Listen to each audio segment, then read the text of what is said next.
Okay, finite math students, we're going to work on a couple problems today. Let's start, in our linear programming homework assignment. I realize this is very challenging for some of you. Um, I'm sorry about that, but this is an important part of finite mathematics. And I'm not doing, I wouldn't be doing you any favors by deleting this chapter from the course. I'm not doing students any favors by deleting this material from the course. It is important material, and it is, traditionally it is a part of the finite mathematics curriculum. Okay, so let's get started on number 78. It says, excuse me, solve by applying the simplex method to the dual problem. Okay, so we can see here, this is not right over here. This is not a standard minimization problem. And why? Because of the less than or greater, the less than or equal to constraints. Notice the less than or equal to constraint. We have two less than or equal to constraints.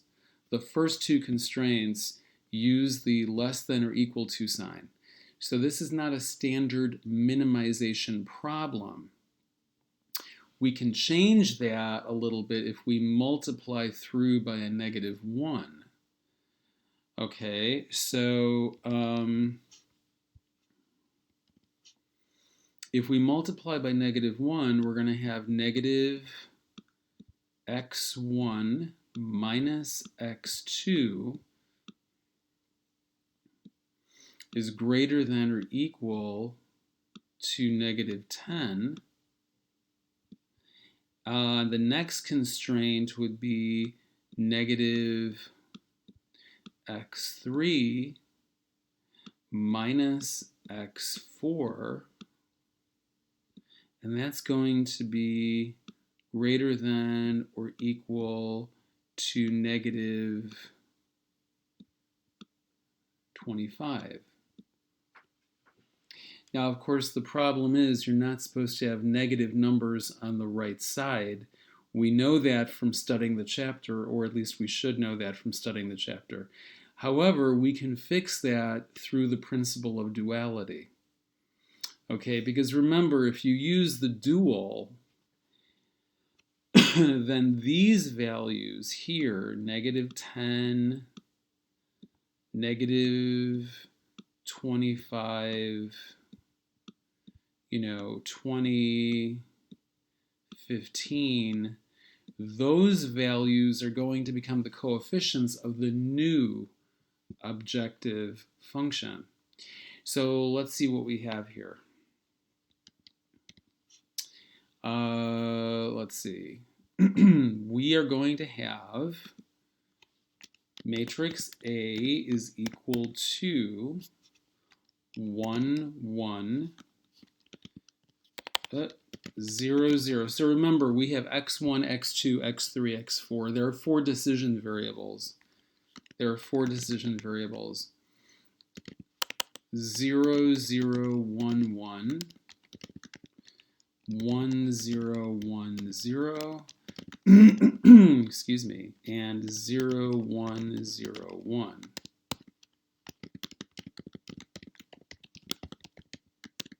Okay, but don't forget, and this is very easy to forget. This is something that I temporarily forgot to do in my last two videos. I discovered the mistake and was able to correct the mistake during those videos, but it's a mistake that's really easy, okay? You can forget to take the transpose of the matrix. You shouldn't forget. You have to remember to take the transpose of the matrix. So A is equal to transpose A. What does the new matrix look like? Okay, fantastic. Then we have to remember to insert the bottom row. The bottom row will be composed of negative 10, negative 25, 20, and 15. So that's going to be negative 10. Let me make sure of something here. Yeah, negative 10, negative 25, 20, and 15. And that's going to be the fifth row. That's going to be the fifth row of matrix A.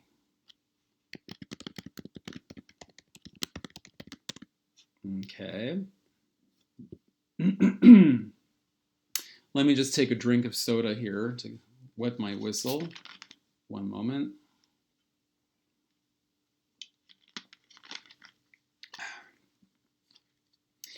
Okay.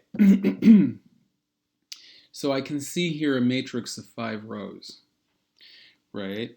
So 1, 2, 3, 4, 5. I have 5 rows, which means I need to augment the matrix with the 5 by 5 identity matrix. And I also need to augment that matrix with these coefficients right over here. Okay?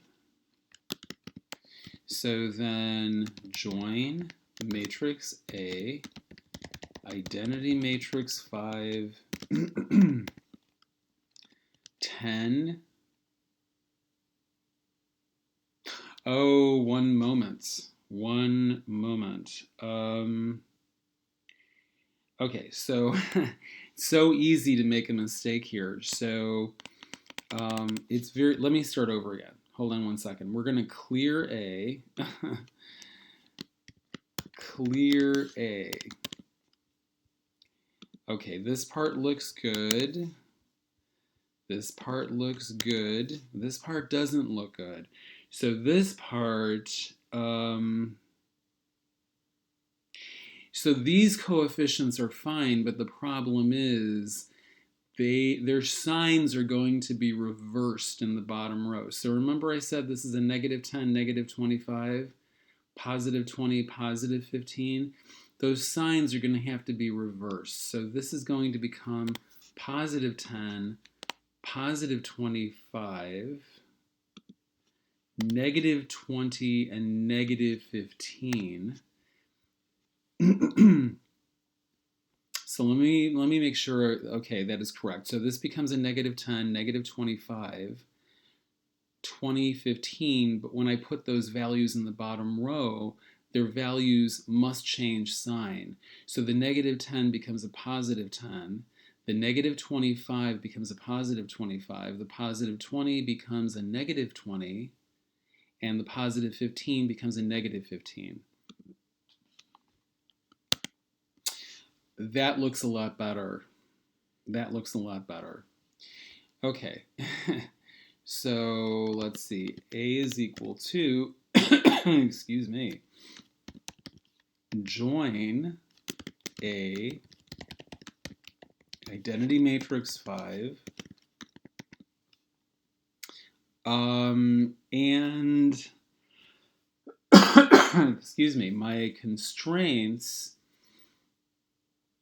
for the resource values are the values all the way in the rightmost column of your initial tableau or matrix.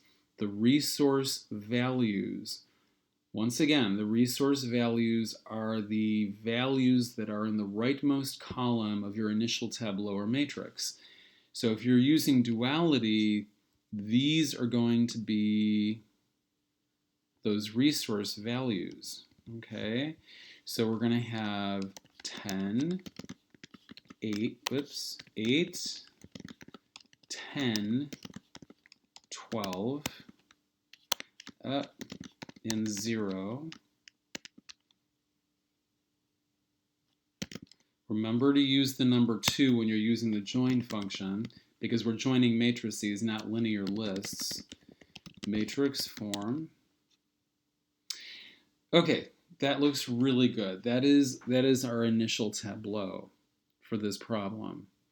So the most negative column is this column right over here. And of course, you can never pivot on a 0. So you have 10 divided by 1 is 10. 10 divided by 1 is 10. And 12 divided by 1, 10 divided by 1 is 10, and 10 divided by 1 is also 10. So it doesn't matter. You have a tie. You have a tie, and it doesn't really matter where you start your pivot. Okay? So let's start it right over here. Okay? So remember, we have a tie. 10 divided by 1 is 10. 10 divided by 1 is also 10. So it really doesn't matter where you pivot. You could pivot on either one. Okay. So A3 is equal to A3 minus A1. Okay. And then A5 is equal to A5 plus 20 times A1. Oh, God. Okay, new.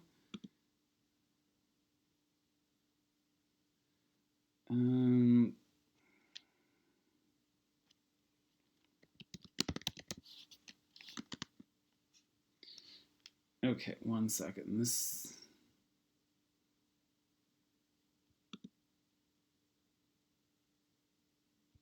Okay, so yeah, my cursor ended up in here by mistake. So it's not that big a deal. It's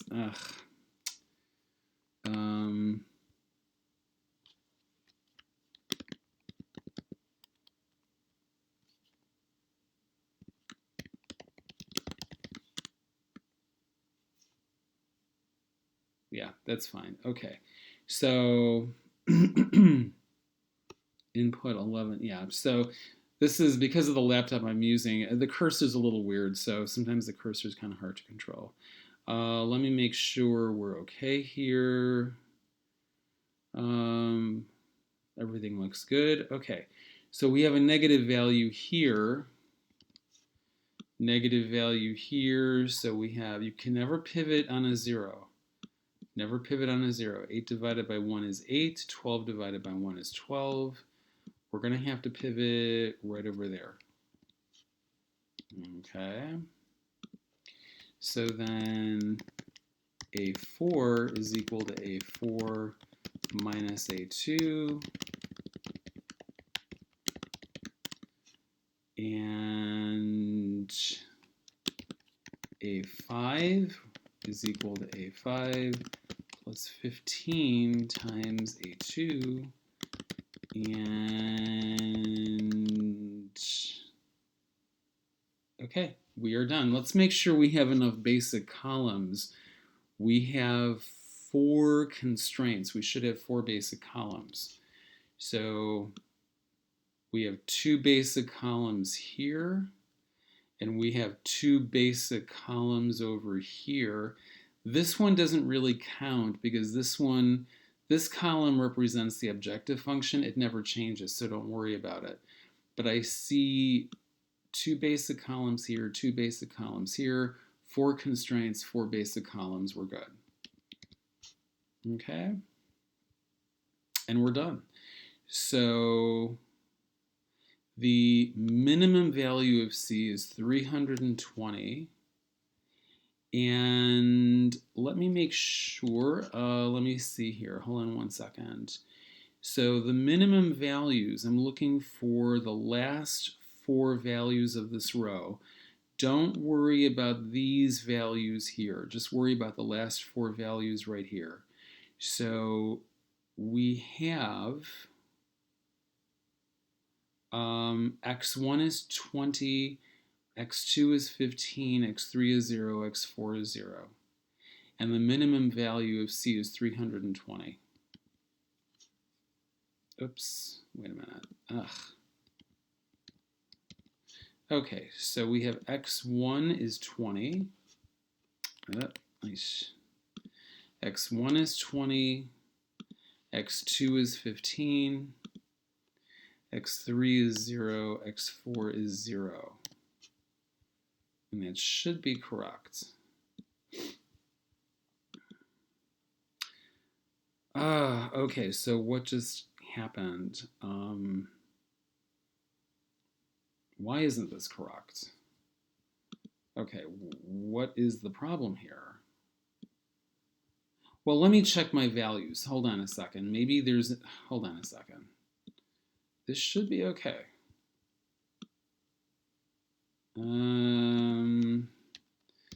X1 is 20. X2 is 15. X3 is 0. X4 is 0. Okay. So x1 plus x2, is it less than or equal to 10? We have a problem. Yeah, we do have a problem. Look at the first constraint. It wasn't satisfied. The first constraint, okay.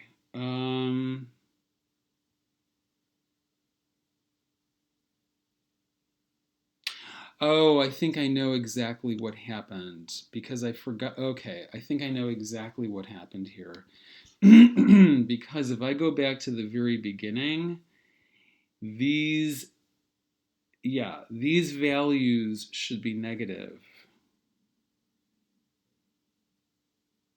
Because remember I multiplied by -1, so these values should actually be negative.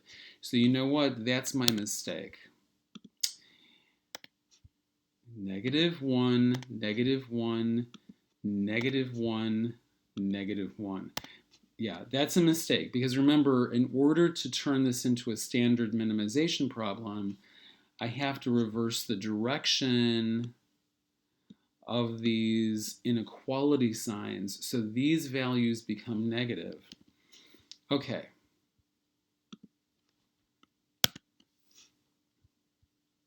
Take the transpose.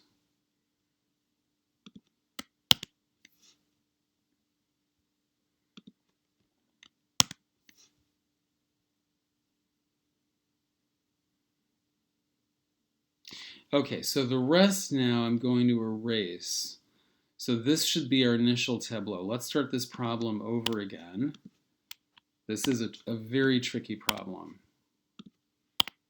Let's just erase this. Okay, let's erase this. Let's erase this. Okay, so let me make sure we're okay here. Yeah, so that was the problem. Okay. So now, this is similar to what we did before. So we still have to pivot in this column, right? So A3 is equal to A3 minus A1. Okay, and then A5 is equal to A5 plus 20 times A1.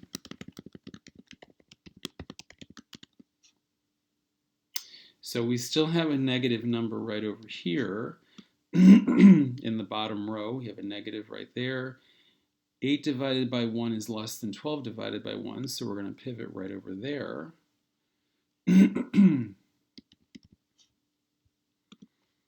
Okay, so that means A4 is equal to A4 minus A2.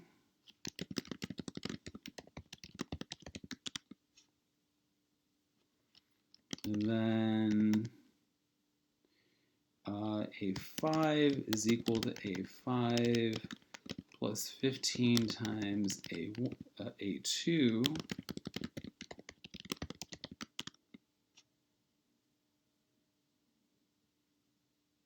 Oh, I see. Okay, this looks similar to what I had last time, except take a look. I still have a negative value right over here. That's really interesting. Really, really interesting. Okay, so I have to pivot. Okay, 4 divided by 1 is 4. 0 divided by 1 is 0. I have to pivot right. Okay, that's not very pretty. Okay, 0 divided by 1 is less than 4 divided by 1, so this is where I have to pivot. Okay, you never pivot here where you have a negative number. There is an exception to that, but let's worry about that in the next section. So I have to pivot right over there. So then A1 is equal to A1 plus A3, because 1 plus negative 1 is equal to 0. Let me just make sure we're okay. And A2 is equal to A2 plus A3.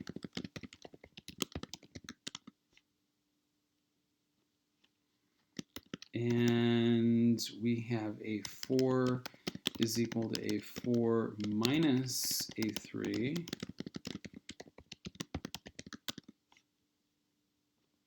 And then we have A5 is equal to A5 plus 25 times A3.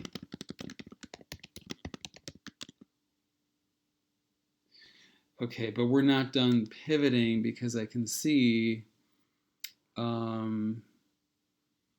there's a negative 5 right there in the bottom row. We have a negative 5. You cannot pivot where it's 0. We're not supposed to pivot on negative numbers, right? So we have no choice. We have to pivot right over there. Okay, so A2 is equal to A2 plus A4.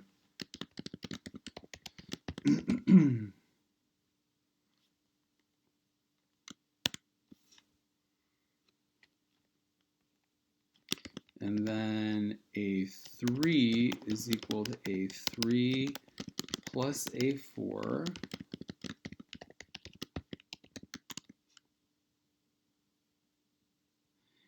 And, hey, Chachki, it's okay. Chachki, jump up. I'm talking to my dog, guys. And then A5 is equal to A5 plus 5 times A4.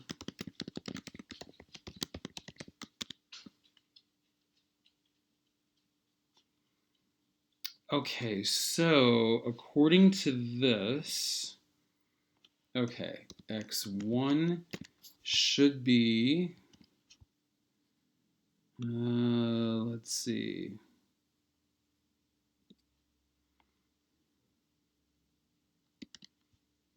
x1, x2, x3. Actually, let me do it this way. I think this is okay to do. x1, x2, x3, x4 is equal to 0, 10, 25.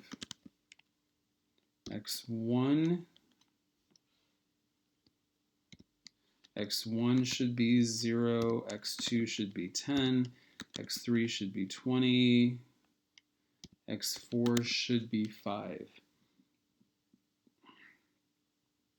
Let's make sure this works. x1 plus x2, is it less than or equal to 10? True. x3 plus x4, is it less than or equal to 25? It's true. x1 plus x3, is it greater than or equal to 20? It should be true. x2 plus x4, is it greater than or equal to 15? It should be true. 10 times x1 plus 8 times x2 plus 10 times x3 plus 12 times x4, it should be 340. 300, it should be 340, and 340 is the number that we see right over here.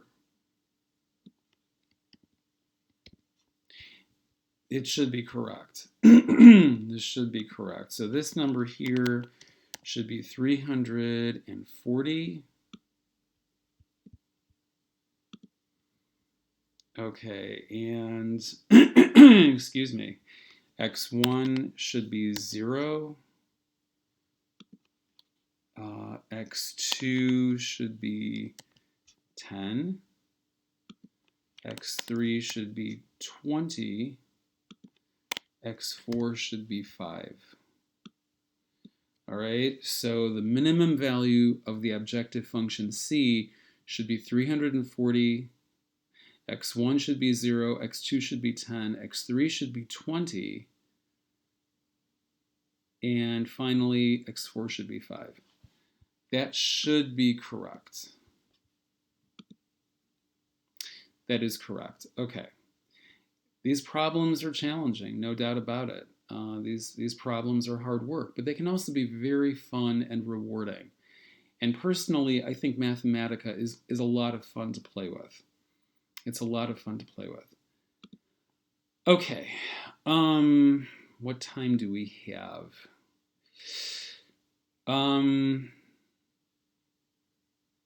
Let's do one more problem. Just one more problem, and that's going to be it. I would like to do a problem near the end, and I would like to show you a graphical approach to solving it. So rather than using a matrix, we're going to use a graphical approach. Now the problem is, and if you're an artist, you're going to love this. If you're an artist, you're going to be really excited about this. If you're not an artist, this could be extremely difficult. So rather than using a matrix, I'm going to draw a picture. Now the problem is this approach only works with a linear programming problem that has 2 decision variables. If you have more than 2 decision variables, forget it. It's not going to work. It's not going to work. So I think it's problem 102, or is it problem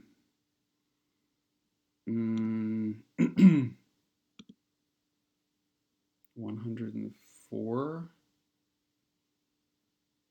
Okay, this is the problem. So rather than using a matrix, I'm going to use a graphical approach. I'm going to actually draw the picture. But remember, this works for problems where you have 2 decision variables like x1 and x2, or y1 and y2, or x and y. You only have 2 decision variables. If you have more than that, you really have to use a matrix. You have to use the Simplex algorithm. So if you're an artist, you're going to love it. And if you're not an artist, you're going to hate it. So it kind of depends. Okay. Here, I'm trying to move this a little bit. So oops, let's try that again.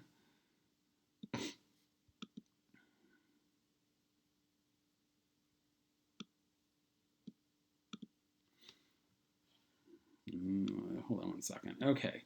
So we're supposed to maximize the objective function, 10x plus 3y,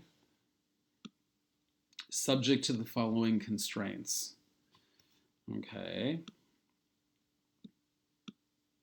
So the first thing I'm going to do is this.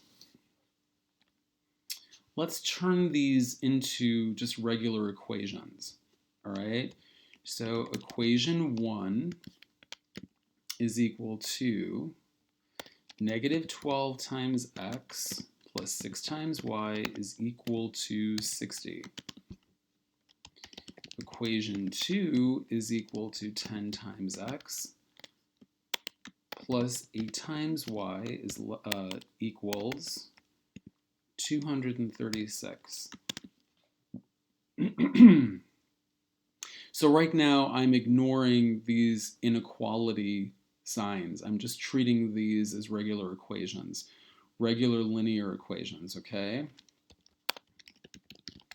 Equation 3 is equal to 12x plus 6y is equal to 240.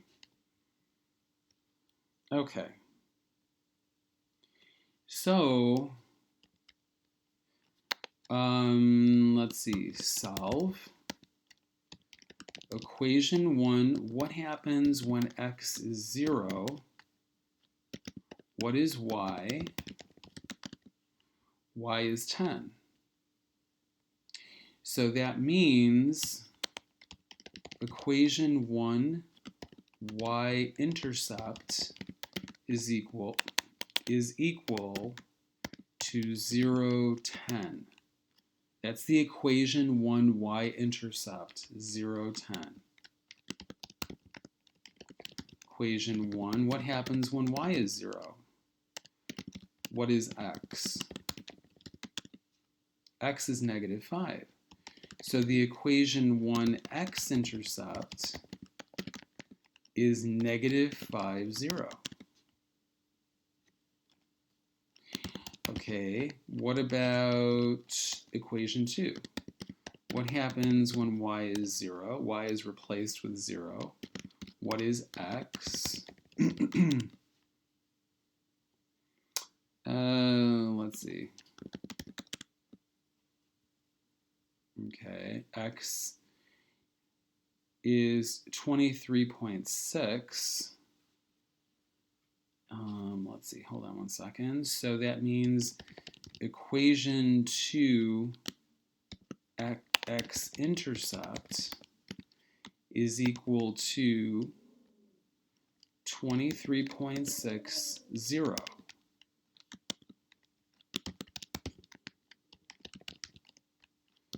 Okay, what happens when x is 0 and we solve for y?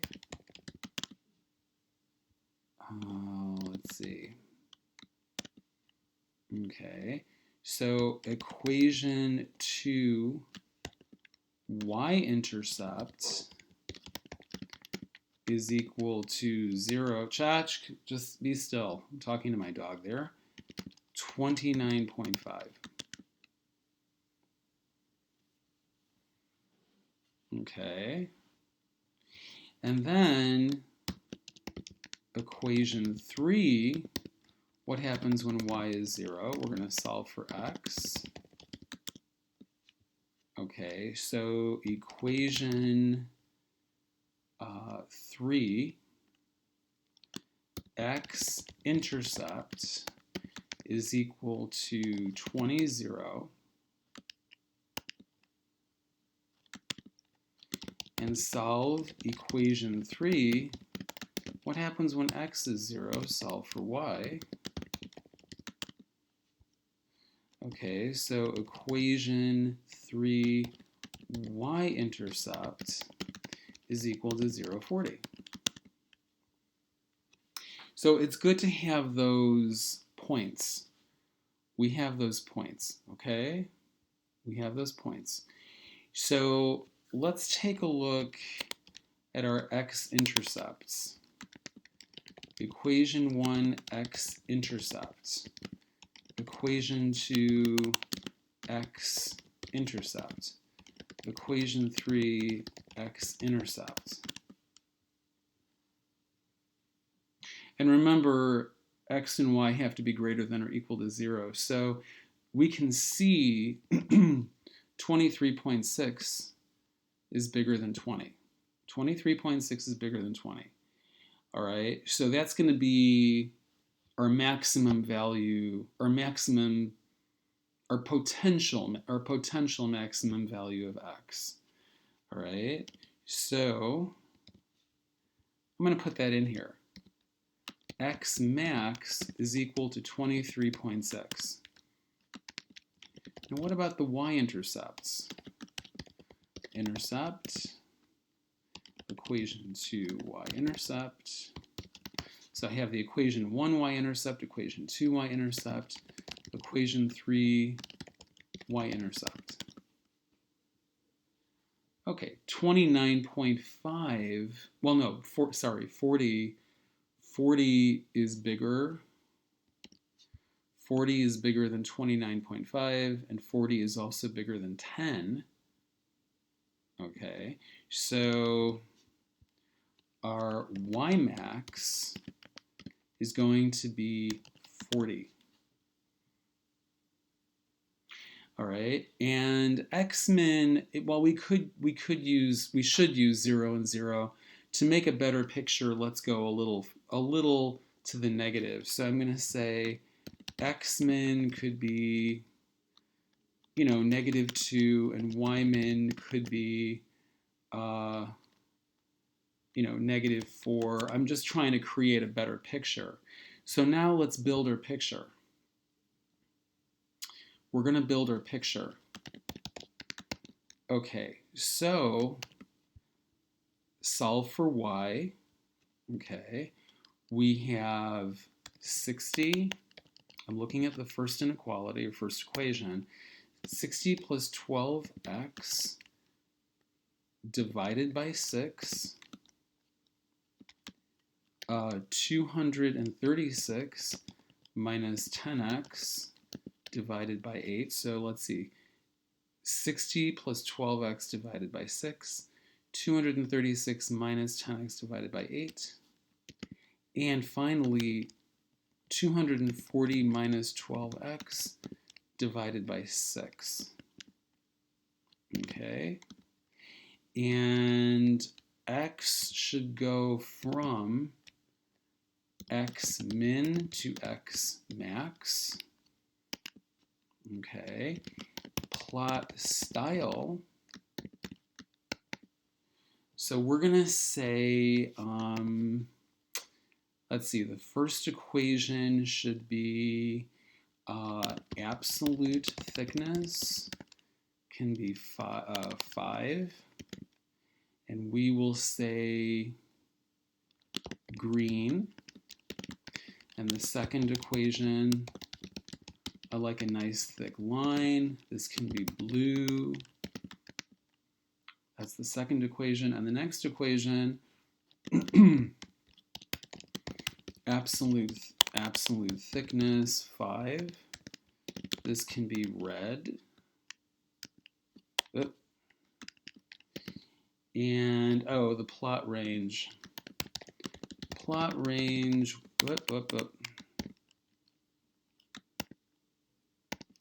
So this would be x min, x max, y min, y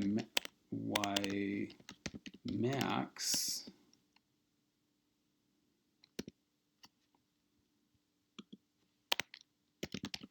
Image size, let's make it 500 pixels. Okay, so this is your picture. This is your picture, the picture of those 3 boundaries. This is the picture of the 3 boundaries, okay? We could make, let's make these just a little bit smaller. Let's make this, I don't know, 400 pixels across. Okay, a little bit better. Okay, it's also good to add a legend. Let's add a legend. Plot legends, line legend. Let's see, traditional form. Let's see, I'm just going to copy and paste. Well, yeah, let's just copy and paste. So we've got, wait a minute. Oh,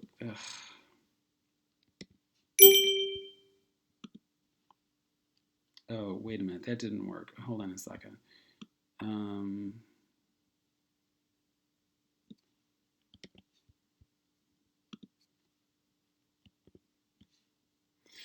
Okay.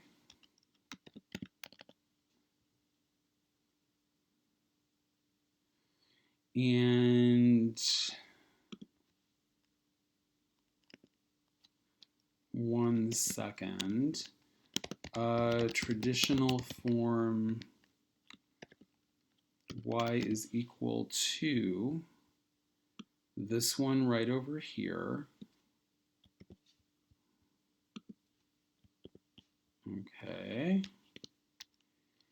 And traditional form y is equal to this one right over here.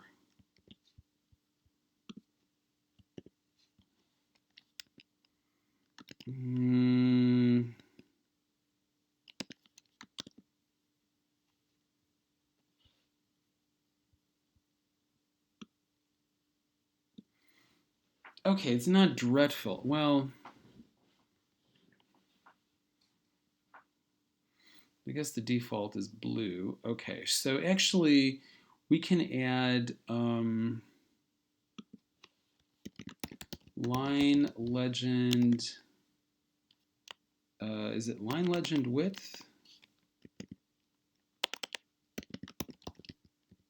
Legend width? Wait a minute, hold on. No, I think it's legend size. Line legend size. Okay, hold on. I forgot this, so I'm gonna have to look it up. So line legend. Let me look this up. Local.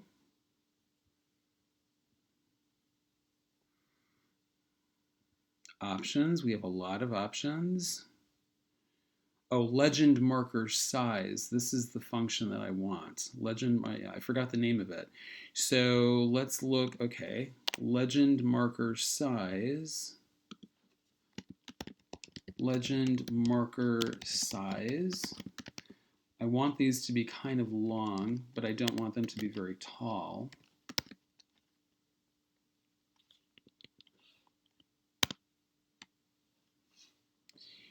And maybe black, black, and black. Let's see if that works. Oh, that didn't, no, bad idea. Okay. That didn't work. That's okay.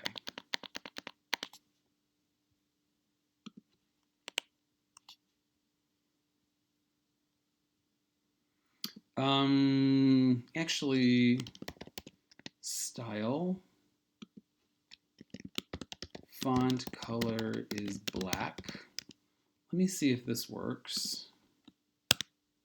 Yeah, that worked beautifully. So we're going to do the same thing here. Style.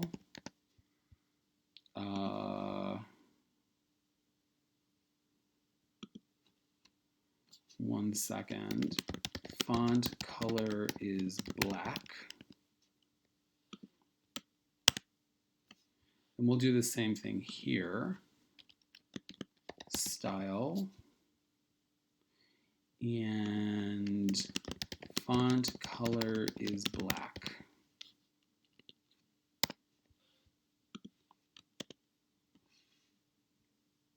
Okay, so now we can see, what we're actually looking at, okay?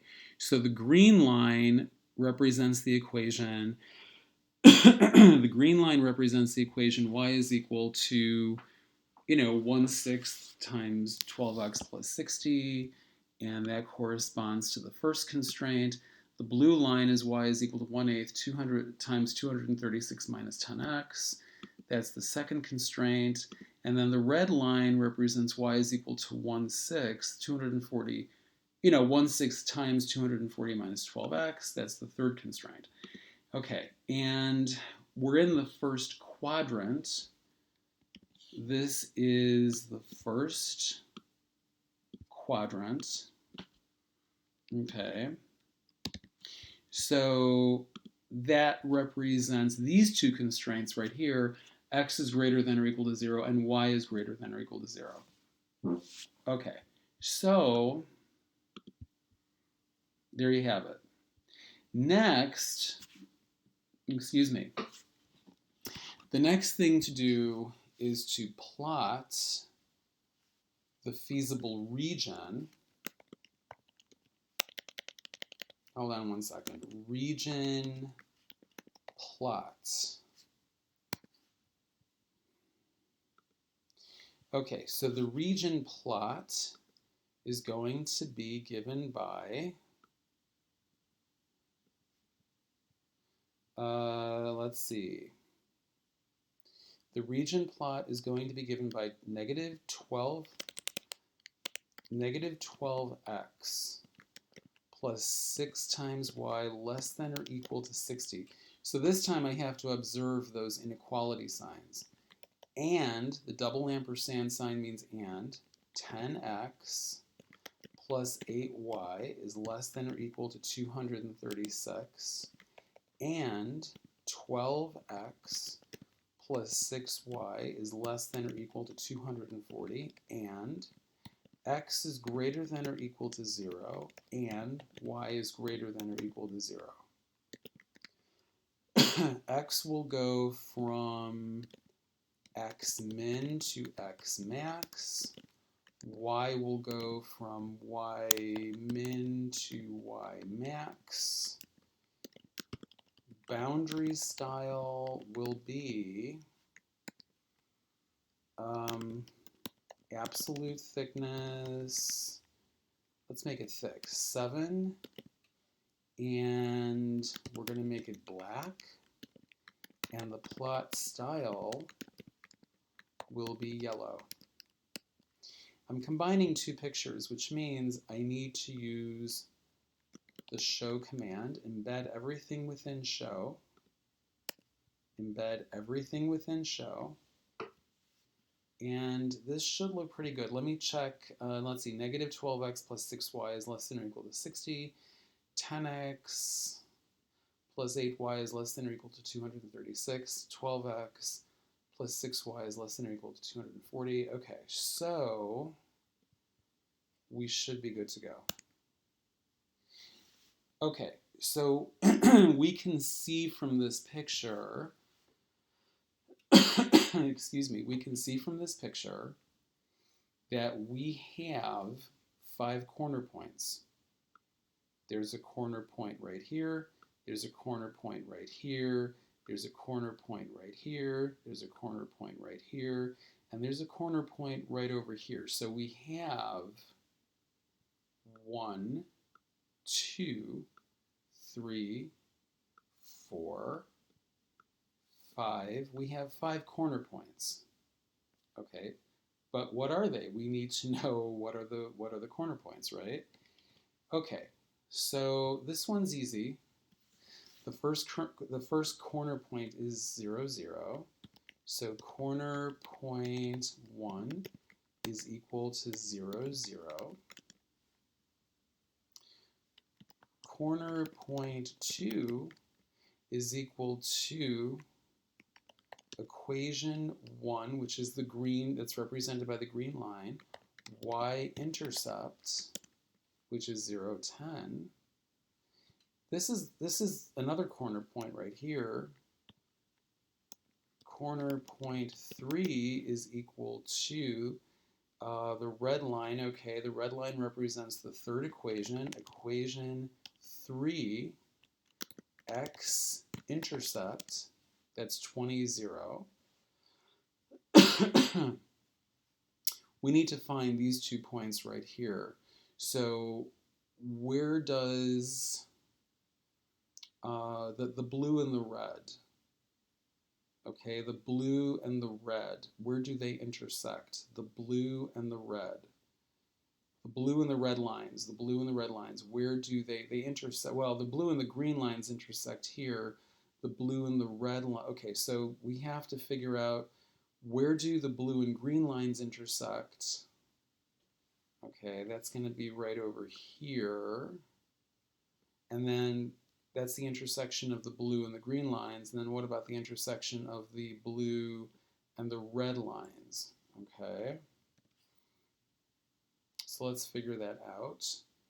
I'm going to figure that out over here. Solve. Let's see, y is equal to 1 over 6 times 12x plus 60. And y is equal to 1 over 8 times 236 minus 10x, xy, flatten. Okay, so y is equal to 1 over 6 times 12x plus 60. Y is equal to 1 over 8 times 236 minus 10x. Okay, so that's going to be corner point 4 is equal to 622. Okay. And we need to find this point right over here, the intersection of the blue and the red lines. So that's going to be solve. y is equal to 1 over 8 times 236 minus 10x. Y is equal to 1 over 6 times 240 minus 12x. xy. Okay, so then we have corner point 5 is equal to x is 14, y is 12. Okay, so we have, 1 second, what did I just do? Okay, we don't really need that. Okay, so my corner points,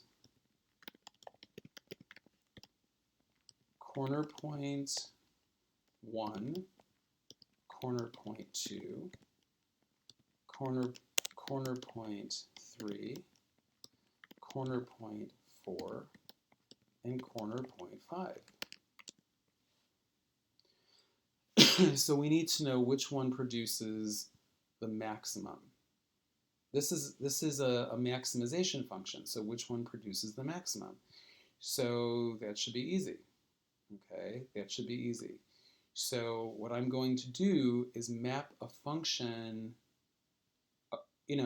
on these points. So my function is, let's see, what letter are they using? They're using, well, we usually use the letter P. So P xy is equal to, and my linear function is 10x plus 3y. My linear function is 10x plus 3y. 10x plus 3y.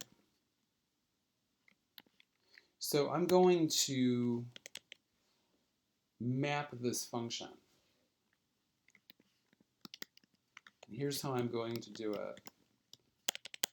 Corner points. So let's see. P of 0, 0 is just 0, which is easy because 10 times 0 plus 3 times 0 is just 0, right?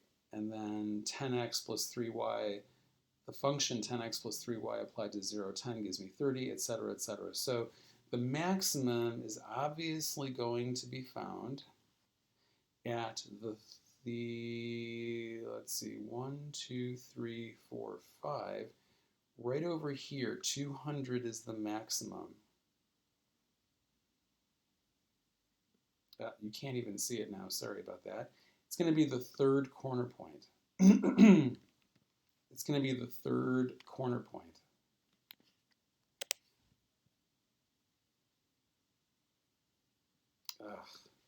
Hold on 1 second. Okay, there we go. So that's going to be 20, okay, when x is equal to 20, when x is equal to 20 and y is equal to 0, that's right over here. That's right over here. Okay, the maximum value is 200. Hey, Chaj, hold on. So the maximum value should be the maximum value is 200. There you go. So this was a graphical approach. This was a graphical approach. It's a little tricky. It's a little tricky, okay? This is definitely a little bit tricky. So normally for these problems, I recommend that you use a matrix, okay? The matrix approach, the simplex algorithm, is really not that bad. It's actually probably easier than doing it this way. This can get really complicated. It's pretty. If you're an artist, this is very pretty. It's visually very appealing, but it can get complicated, especially if you have a lot of constraints and a lot of equations. It can really get very messy very fast, okay? So I recommend you use the matrix approach or the simplex algorithm for solving the vast majority of these problems, all right? Okay, guys, I think this video has gotten long enough. Let me know if you need some help. Take care, be well. Good luck with your work, your homework. Good luck with your homework, and have a great, fantastic day. Bye-bye.